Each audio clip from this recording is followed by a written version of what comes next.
বন্ধুরা, আইএসএলে চ্যাম্পিয়ন হলো মোহনবাগান। এই খবরটি আজকে বিভিন্ন পত্রপত্রিকায় বিস্তারিতভাবে প্রকাশিত হয়েছে। অত্যন্ত গুরুত্বপূর্ণ খবর। মোহনবাগান পিছিয়ে পড়েও মহার্ঘ ডাবল কামিংসদের, এইভাবে প্রতিবেদনটি লেখা হয়েছে বর্তমান পত্রিকায় এবং শিরোনাম দেওয়া হয়েছে। এবং এই আইএসএল চ্যাম্পিয়ন হওয়ার জন্য মোহনবাগানকে অভিনন্দন জানিয়েছেন মুখ্যমন্ত্রী মমতা বন্দ্যোপাধ্যায়।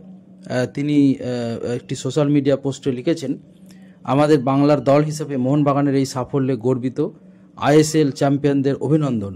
একই সঙ্গে সবুজ মেরুন ব্রিগেডের সাফল্যে উচ্ছ্বসিত অভিষেক বন্দ্যোপাধ্যায়ও। এদিকে ফাইনালে প্রাথমিক আমন্ত্রণ পাননি ক্রীড়ামন্ত্রী। এই নিয়ে যদিও কিছুটা জল ঘোলা হয়েছিল বা বিতর্ক হয়েছিল বলা যায়।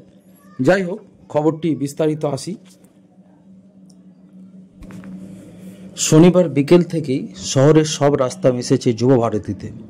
গাড়ি, বাইক, ম্যাটাডোর কিংবা মিনি ডোরে সবুজ মেরুন পতাকা উড়ল স্পর্ধার সঙ্গে। শতাব্দী প্রাচীন ক্লাবটির অনুরাগীদের স্লোগান, চিরকাল বেলায় আছে থাকবে মোহনবাগান। কাঁপালো ইস্টার্ন মেট্রোপলিটন বাইপাস। 8 থেকে 80 প্রায় প্রত্যেকের সঙ্গেই মিশে রয়েছে সবুজ ও মেরুন রং।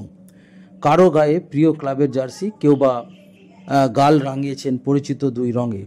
ঘরের মাঠ যুবভারতী ক্রীড়াঙ্গনে ডাবলের স্বাদ পাওয়াই যে তাদের লক্ষ্য। মনের কোণে আশঙ্কা যে একেবারেই ছিল না তা নয়। এর আগে যে ঘরের মাঠে কোনো দলই আইএসএল ফাইনাল জিততে পারেনি। যাবতীয় পরিসংখ্যানকে ফুৎকারে উড়িয়ে দিয়ে চলতি মরশুমে মহার্ঘ ডাবল জিতল মেলিনার দল। পিছিয়ে পড়ে মোহনবাগানের এই কামব্যাকের একটাই রিংটোন, এভাবেও ফিরে আসা যায়। প্রথমার্ধে সাদামাটা ফুটবল, বিরতির পরেও আত্মঘাতী গোল হজম হয়। কিন্তু এই মোহনবাগান যে হারার আগে হারতে জানে না, তাই পেনাল্টি থেকে কামিংসের গোলের পর আর পিছন ফিরে তাকায়নি পালতোলা নৌকা। এরপর ম্যাকলারেনের লক্ষ লক্ষ সবুজ মেরুন অনুরাগীদের মুখে হাসি ফোটায়। আইএসএল ফাইনালে মোহনবাগানের প্রথম একাদশে কোনো চমক ছিল না। পরিচিত 4-2-3-1 ফরম্যাটই দল সাজিয়েছিলেন হোসে মলিনা। পক্ষান্তরে বেঙ্গালুরুর প্রশিক্ষক জারাগোজা ভরসা রাখেন 4-3-3 ফরম্যাটে। প্রাথমিক পর্বে মোহনবাগান বেশ কয়েকটি আক্রমণ সানালেও তার লিড নেওয়ার জন্য যথেষ্ট ছিল না। 20 মিনিটের পর ম্যাচে ক্রমশ জাঁকিয়ে বসে বাগিচা শহরের ফ্র্যাঞ্চাইজিটি। নগুয়েরা উইলিয়ামসনদের সঙ্গে এডগার মেন্ডেজদের বুদ্ধদীপ্ত বোঝাপড়া বারবার বিপদে ফেলে টম অ্যালফ্রেড সুভাশিসদের। আসলে মোহনবাগানের দুই ডিফেন্ডিভ মিডিও অনিরুদ্ধ থাপা এবং আপুয়া নিষ্প্রভ থাকায় সুবিধা হয় বেঙ্গালুরু। আপ ফ্রন্টে ম্যাকলারেন কামিংসরা পর্যাপ্ত বলের যোগান পাননি। এই পর্বে দুই উইঙ্গে মনবীর লিস্টনও তেমনভাবে ডানা মেলতে পারেননি। অনেকের মতে গ্রেগ স্টুয়ার্টের অভাব অনুভূত হয়েছে। যাই হোক, দ্বিতীয়ার্ধের শুরুতেই অ্যালবার্তো রড্রিগেজের আত্মঘাতী গোলে পিছিয়ে পড়ে মোহনবাগান। ডান দিক থেকে উইলিয়ামসনের নিরীহ সেন্টার ক্লিয়ার করতে গিয়ে নিজের জালেই বল জড়ান স্প্যানিশ ডিফেন্ডার। এরপর বাধ্য হয়ে জোড়া বদল আনে সবুজ মেরুন কোচ। অনিরুদ্ধ ও লিস্টনকে তুলে তিনি নামান আশিক কুরুনিয়ান এবং সালা আব্দুল সামাদকে। 70 মিনিটে পরিকল্পিত আক্রমণ এবং পেনাল্টি আদায় করে মোহনবাগান।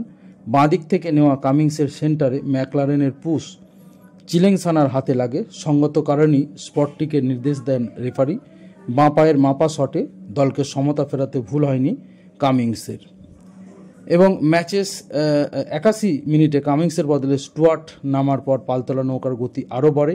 এই পর্বে আশিক কুরুনিয়ানের শট বাঁচান গুরপ্রীত। ম্যাচের শেষ লগ্নে স্টুয়ার্টের পাস ম্যাকলারেনের ধরতে পারলে নির্ধারিত সময়ই ম্যাচের মধ্যেই ইতি পড়ত। অতিরিক্ত সময়ের প্রথমার্ধে দ্বিতীয় গোল তুলে নেয় মোহনবাগান। স্টুয়ার্টের পাস ক্লিয়ার করতে পারেননি চিলেংসানা। বক্সের মধ্যে শিকারি বেড়ালের মতো বলা যায় ওত পেতে থাকা ম্যাকলারেনের বল পেয়েই ডান পায়ে কোনাকুনি শটে হার মানেন গুরপ্রীতকে। তো যাই হোক, আর একটা কথা না বলে নয়, চার্লসে সুনীলকে 120 মিনিট মাঠে রেখে ম্যাচ যে জেতা যায় না তা এবার নিশ্চয়ই বুঝবেন কোচ জারাগোজা। রেফারি শেষ বাঁশি বাজানোর আগেই মোবাইল ফোনের টর্চের আলোয় আলোকিত গ্যালারি এই ডাবলের স্বাদ সত্যিই একে অপরের সঙ্গে ভাগ করে নেওয়ার মতো। অবশ্যই মোহনবাগানের সাফল্য চোখ ধাঁধানো, এটা কিন্তু বলাই যায়।